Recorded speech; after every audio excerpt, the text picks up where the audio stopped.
Okay, well, President-elect Donald Trump's defense secretary pick, Pete Hegseth, was on Capitol Hill again Thursday, met with a number of Republican senators to try and lock in enough support to get confirmed. Now, Hegseth is facing mounting allegations about his past, including accusations of sexual assault and workplace misconduct. He's denied any wrongdoing and had this to say when asked about if lawmakers have expressed concern. I'm a different man than I was years ago, and that's a redemption story that I think a lot of Americans appreciate, and I know from fellow vets that I've spent time with, they resonate with that as well. While Trump's strongest allies on Capitol Hill have stood firm in supporting Hegseth for defense secretary, some members of the incoming Republican conference are hesitant to give the controversial pick their full backing.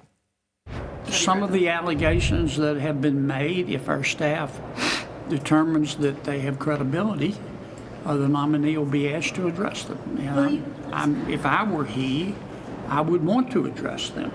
And that's kind of where we are. I mean, my mind is completely open. Well, I think everybody's got concerns about what's in the news, but I think he deserves a chance to respond. And I look forward to meeting with him. And the process that's in place is a process that will inform me and help me make my decision.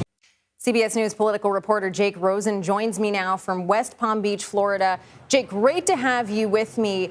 Look, Hegseth is spending a lot of time on Capitol Hill. He says he's a different man. We just heard that. What's your read on whether he's making any progress in firming up this support? Well, I think one of the most telling people who's come out not in support and not against him so far was Iowa Senator Joni Ernst, someone who has been rumored among the Trump circle down here as a potential replacement for Hegseth if he were to withdraw himself from consideration for this position. She said in an interview with Fox News today that she has not committed, and at least up until this point, the meeting that she had with Pete Hegseth, he did not convince her for enough for a full endorsement at this point in time. I think that's where a lot of these senators kind of stand. You just heard it from a couple right there. They want to see this play out in potentially a confirmation hearing, but the real question that kind of overlooks all of this as we head towards Christmas is whether Hegseth keeps his name in for long enough. A senior Trump advisor told CBS News that time is running out for Hegseth to kind of prove himself on the Hill. We obviously saw the full court press that he and his mother did yesterday in her interview with Fox News for about 15 minutes talking about her son's marriage and faults, and that email that she wrote that we've reported on at CBS.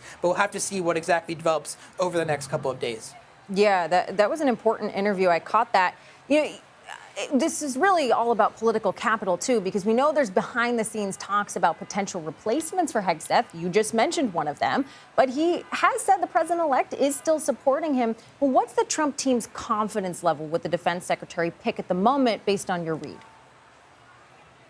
Well, at least outwardly, the Trump campaign has said that they support him all day for the last couple of days. The Trump campaign has boosted positive messages from Trump sympathetic or Trump allies in the Republican Senate on Capitol Hill after their meetings, boosting the images of Hegseth shaking hands and defying the media, like you also just saw there, kind of rebuffing questions about his past behavior, saying he wants to answer questions to the senators directly, not to the media, not have kind of a show trial in the halls of Congress. That being said, though, we saw this happen almost exactly with Matt Gaetz, who kept his name in the running, while Donald Trump did not pull him out himself.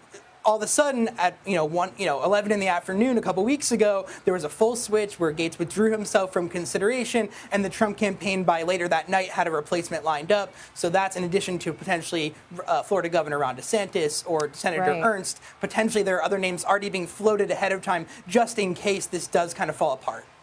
Yeah, it's a good comparison you make. But, Jake, while I have you, Elon Musk, Vivek Ramaswamy, they were also on Capitol Hill speaking with lawmakers about the DOGE department that Trump plans to have them leave. House Speaker Mike Johnson spoke about lawmakers meeting with the pair. I just want to get your reaction to this. Let's listen. And you're going to see a lot of change around here and in Washington and the way things are run. We need to make government more efficient. And that is what this whole objective is. It's what the DOGE effort will be about. And you're going to see a bicameral cooperation, and it will be, by the way, bipartisan. So, Jake, Elon Musk, Ramaswamy, why are they on Capitol Hill now? I mean, they don't need to be confirmed for their roles. No, they don't. And what Mike Johnson was saying there is teasing out potential bipartisan cooperation on things. I think there certainly is some. You played some in the intro. We heard other congressmen, especially Ro Khanna, say earlier today he was for the mission generally of cutting excess government spending, but where there will be a deep diversion is in terms of the mass firings that Elon Musk and Vivek Ramaswamy have pitched, what Ramaswamy pitched on the campaign trail while he was running for president, which was basically every other bureaucrat being fired across Washington. That is not something that Democrats will go for, nor will cutting entire departments of the government. One notable comment on Capitol Hill today was Wyoming Senator Cynthia Lummis, who said that she wants them to take on things that Congress can't do, which is recommending to Donald Trump things outside of the Congress.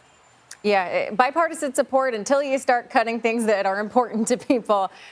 Jake Rosen, thank you for your time. Appreciate it.